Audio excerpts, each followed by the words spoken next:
Hi, my name is Neil, and welcome to my exquisitely little comfortable Russian kitchen. Yes, we're coming from Russia because 25 years ago I came to Moscow to open nightclubs, and I've got about 20 years of experience in the bar. So in Russia, don't worry, we have more potatoes. The rest are sanitizing. And by the way, all of these things sanitized as they came in through the door. So what I want to do is suggest to you how to make a healthy cocktail, and one that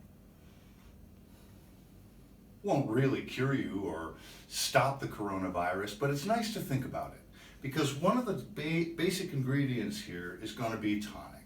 No, I'm not shilling for the company, but they would be wise to try to promote their product this way. Tonic contains quinine, right? And right now there's a lot of talk about chloroquine and hydroxychloroquine. And these two drugs, they haven't really been proven to be effective against the coronavirus. There are reports and a couple of little studies that have been done, but I'd like to say, don't be running out and panicking and trying to get yourself chloroquine or hydroxychloroquine, because those drugs are important for other people, for people who are being treated for rheumatoid arthritis, and also for people who have lupus, because sometimes it is lupus, and those people are already experiencing a lack of the drug supply for their illnesses. We can be drinking quinine. And if the only way of deciding the efficacy of these drugs is whether or not they cure malaria, then, oh yeah, quinine. John Huston and Humphrey Bogart, filming African Queen in, I believe, 1959, were drinking gin and tonics like crazy. The entire time they were pretty much drunk on gin and tonics. Gin contains quinine too. Out of a film crew of about 200 people, the only two people who did not get malaria were Humphrey Bogart and John Huston. So let's have a little pretend game. Let's pretend like quinine is going to help keep the coronavirus away from us.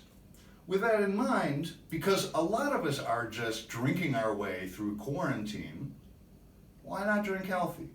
So first of all, this is a vodka-based drink, and I believe what I have learned in Russia, that clear alcohol gives you less of a hangover, because those alcohols that are dark brown, or amber for that matter, get their color from being aged in wood barrels.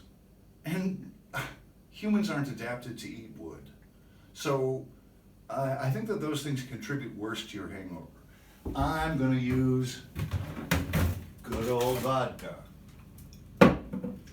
Now, you don't have to keep it chilled, that won't affect the drink, but I'm going to make a layered drink that contains these healthy elements, okay? It's basically like a vodka grapefruit, and grapefruit, vitamin C, paired with a vodka tonic, meaning a little lime juice, tonic, and I'm sticking kind of in the middle of it some red grape juice.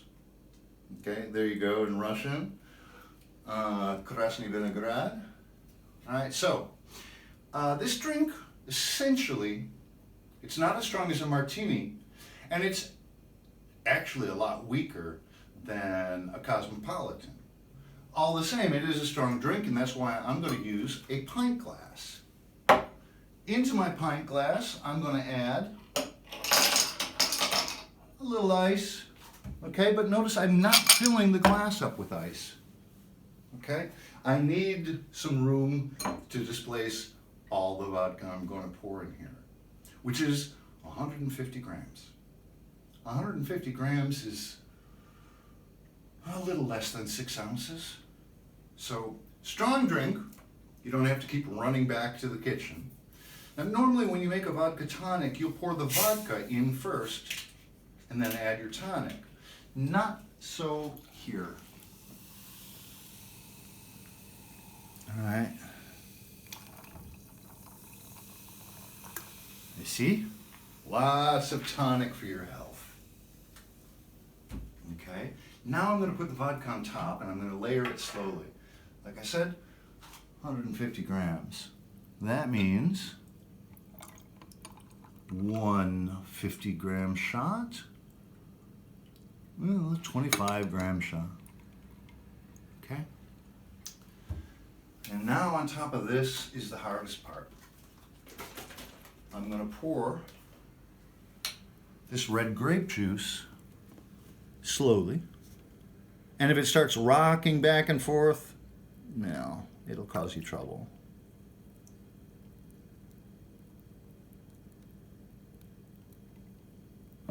I don't want to put too much in. All right. Antioxidant properties, yes.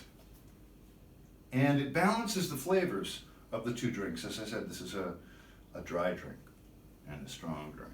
So, another 75 grams.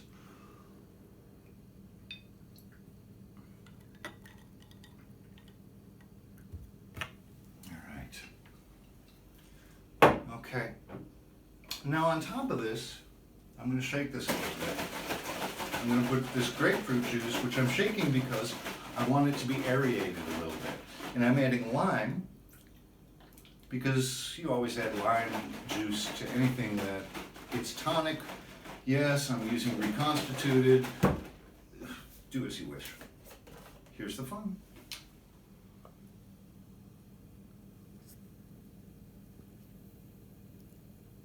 Pour this slowly too.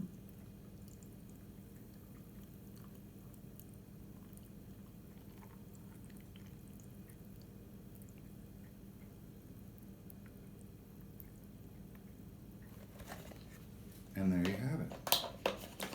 Now, I suggest drinking the layers using a straw. And those of you who hate me using straws, I understand, but I reuse my straws all the time. Okay? And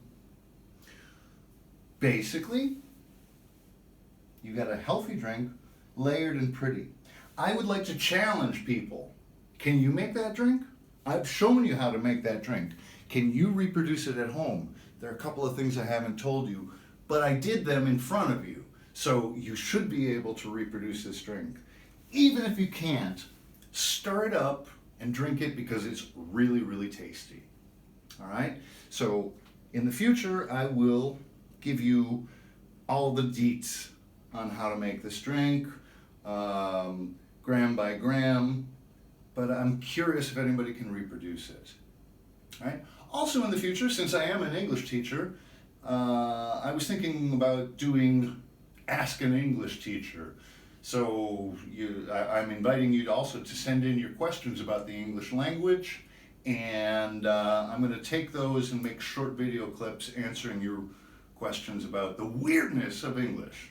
In the meantime, please be safe, and thanks for watching.